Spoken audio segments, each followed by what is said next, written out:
ہمت کسے کہتے ہیں؟ اوپر سے نیچے کودے کہ نہیں، ہمت عربی کا لفظ ہے، اس کے معنی ہے پکا ارادہ کرنا کہ مجھے تو یہ کام کرنا ہی کرنا ہے، جو ہونا ہے وہ ہو جائے گا، کہ مجھے تو یہ کرنا ہی کرنا ہے۔ تبھی دنیا میں کام ہوتے ہیں، کرو نہ کرو کرو نہ کرو تو کچھ بھی نہیں ہوگا، کہ نکاح قبول کرو نہ کرو تو نکاح ہو جائے گا۔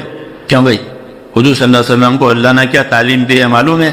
کہ قل لن یصیبنا الا ما کتب اللہ لنا، کہ نبی کہو لوگوں سے کہ مجھے وہ بات پہنچے گی جو میرے اللہ نے لکھی ہے۔ ابن عباس سے حضور صلی اللہ علیہ وسلم نے کہ ابن عباس یاد رکھو، اگر ساری دنیا تم کو نقصان پہنچانا چاہے اور اللہ نہ چاہے تو کوئی کچھ نہیں کر سکتا۔ وہ ساری دنیا تمہیں نفع پہنچانا چاہے اور اللہ نہیں چاہتا کہ کچھ نہیں ہوگا، کہ میرے اللہ نے جو طے کیا ہے وہ ہوگا، مجھے تو یہ کام کرنا ہے۔ اس کو ہمت کہتے ہیں کہ پکا ارادہ کرے، جس کام کا انشاءاللہ وہ اللہ کے لیے ارادہ کرے گا، ارادے کے ساتھ ہی اللہ کی مدد ہوتی ہے۔ سلمان فارسی رضی اللہ تعالیٰ عنہ مشہور صحابی ہیں، انہوں نے 250 برس کی عمر پائی، 250 سال۔ ان کے ماں باپ آگ کے پجاری تھے، لیکن ان کے اندر کوئی بات آئی کہ مجھے کوئی صحیح دین ملنا چاہیے۔ اصل تو وہ فارس کے نہ ایران کے رہنے والے تھے، ملک شام سے لوگ جاتے تھے، ملک شام میں عیسائی دین تھا تو عیسائی لوگ وہاں جاتے تھے، اس وقت حضور صلی اللہ علیہ وسلم کا دین ابھی نہیں آیا تو وہ ان کو ملتے تھے، اس لیے ان کے اندر صحیح دین کی فکر پیدا ہوئی کہ مجھے صحیح دین ملنا چاہیے۔ ان کے ماں باپ کو معلوم ہوا تو انہوں نے ان کو باندھ دیا کہ یہ بھاگ نہ جاؤ، لیکن انہوں نے تو ارادہ کیا کہ مجھے تو یہ صحیح دین سیکھنا ہی سیکھنا ہے، تو ان کی بیڑیاں لگا دی، تو انہوں نے پھر موقع آیا تو انہوں نے بیڑیاں توڑ دی اور کوئی رہبر ملے ان کے ساتھ چلیں گے دین سیکھنے کے لیے۔ وہ چلے اور چلتے رہے۔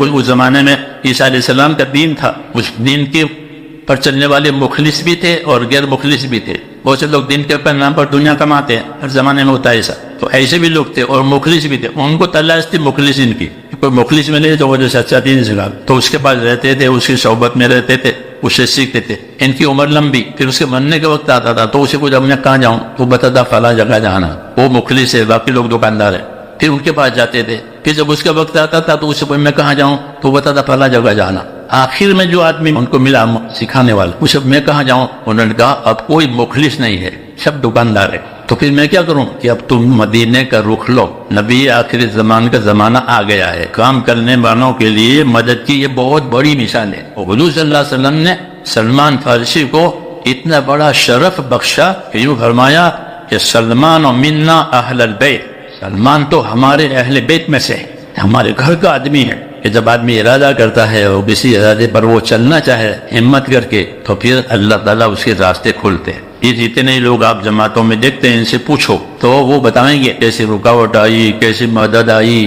اس لیے میں نے کہا کہ پہلی چیز تو ہمت ہے، والذین جاہدوا فینا لنہدینہم سبلنا، کہ جو ہمارے راستے کی محنتیں کریں گے تو ہم ان کے لیے راستہ کھولتے رہیں گے۔ اصل مدد ہے اللہ کی، ومن نصر الا من عند اللہ۔ اس لیے اللہ تعالیٰ جب دیکھتے ہیں کہ اس کے اندر پختگی ہے، اس کا ارادہ ہے، تو پھر اس کے لیے اللہ تعالیٰ دیر سویر راستہ کھول دیتے ہیں۔ صحابہ کرام اسی طرح چلے ہیں۔ اللہ تعالیٰ کی مدد تو ذمہ داریوں کے لینے سے ہی آتی ہے۔ شیطان ڈراتا ہے آدمی کو، کس سے ڈراتا ہے؟ حالات سے ڈراتا ہے۔ حدیثوں میں کہ شیطان آدمی کو حالات سے ڈراتا ہے کہ تم یہ کرو پھر تمہارا کیا ہوگا، تمہارے بچوں کا کیا ہوگا اور تمہاری ضرورتوں کا کیا ہوگا، تجھے کون پوچھے گا وہاں۔ لیکن جب وہ پکا ہوتا ہے وہ اپنی بات میں کامیاب ہو جاتا ہے۔ اس لیے میرے دوستو، ہمیں جو ذمہ داریاں اللہ کے نبی صلی اللہ علیہ وسلم کی طرف سے ملی ہے اس میں ہم آگے بڑھیں۔